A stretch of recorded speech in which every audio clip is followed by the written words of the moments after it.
चोर चोर मौसेरे भाई हैं। एक 40% का हकदार है और एक 60% देने का हकदार है।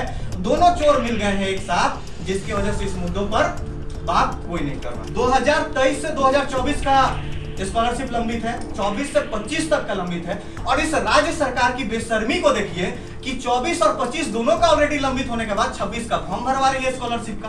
तो हम पूछते हैं, ओबीसी छात्र को 50 से 60 हजार का स्कॉलरशिप ज्यादा से ज्यादा मिलता है साल में।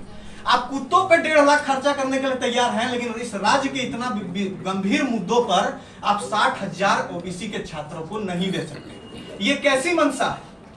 ये कैसा राजतंत्र, ये कैसा लोकतंत्र है जिसमें इस तरह की नीति और नियम बनाया जा रहा है? नेक्स्ट है सबसे बड़ा जो इस राज्य में कारण है।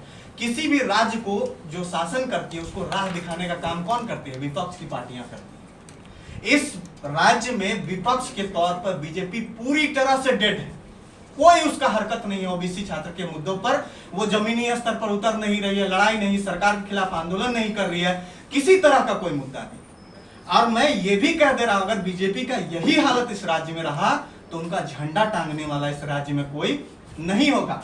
सबसे बड़ा कारण है इस मुद्दे पर कि जेएमएम और बीजेपी दोनों शांत क्यों है? क्योंकि दोनों चोर चोर मौसेरे भाई हैं। एक 40% का हकदार है और एक 60% देने का हकदार है। दोनों चोर मिल गए हैं एक साथ, जिसकी वजह से इस मुद्दों पर बात कोई नहीं कर रहा है। तो हम अंततः यही राज्य सरकार से मांग करते हैं। और विशेष तौर पे मैं चमरा लिंडा जी से भी आग्रह करता हूं, आप तो इस राज्य के बेटे हैं, आपने जो है जमीन से शिखर तक का संघर्ष और सफर तय किया है, तो आप जमीनी तौर पर इस चीज को देखिए। खाली बयानबाजी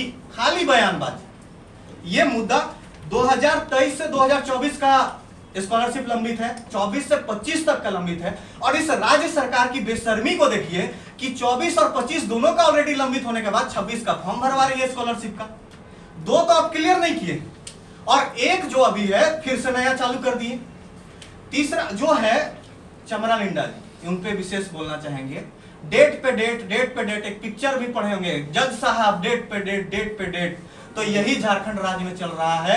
इन मुद्दों पर कोई गंभीर नहीं है। हम 15 तारीख तक जो डेडलाइन है सरकार का, तब तक इंतजार करते हैं।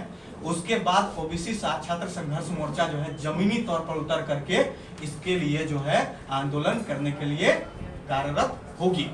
और बहुत दुख लगता है कि हर एक बार मतलब जो पत्रकार के बहुत बंधु है उन लोगों का भी स्कॉलरशिप पेंडिंग है। अब बताइए कि जो गरीब बच्चा है जिसके पिताजी खेती बाड़ी कर रहे हैं या मजदूरी कर रहे हैं, वो कहाँ से आएगा? अभी जब मैं घुस रहा था तो एक बच्चा, मैं नाम नहीं लूंगा, यहीं पे काम करता है, बोला भैया हम मारवाड़ी में पढ़ा थी, हमें स्कॉलरशिप नहीं है। बताइए, मारवाड़ी जैसे नॉर्मल प्लेन डिग्रियों पे अगर दिक्कत है तो लॉ MBA में कितनी दिक्कतें आएंगी। मुख्यमंत्री असाम में गए थे, वहाँ समस्याएं बोल रहे हैं खत्म कर देंगे, यहाँ के विद्यार्थियों को स्कॉलरशिप नहीं मिला है। छात्र क्या कहेंगे मुख्यमंत्री को? मुख्यमंत्री जी से यही कहना चाहेंगे कि आपका राज्य तो संभाल नहीं रहा है दूसरा राज्य को सपने दिखाने चले हैं। हमेशा से यही काम किया गया झारखंड के साथ, हमेशा सपनों दिखाया गया। आपको जो है स्थानीय नीति दे देंगे, आपको सरना कोड दे देंगे, और सब क्या करता है, आप एग्जाम का फॉर्म भर देते हैं और एग्जाम लिखने ही नहीं जाते हैं तो आपको रिजल्ट क्या है, वही झारखंड राज्य की सरकार कर रही है। यहाँ से गवर्नर को भेज करके मामला को लंबित छोड़ दे रही है, केंद्र के साथ कोई समन्वय नहीं है, सिर्फ मुद्दों को भेज करके अटका रही है। उसका कोई मंशा नहीं है प्रत्यक्ष तौर पे काम करने का, सिर्फ यही काम कर रही है। आप अपना राज्य संभाल नहीं पा रहे।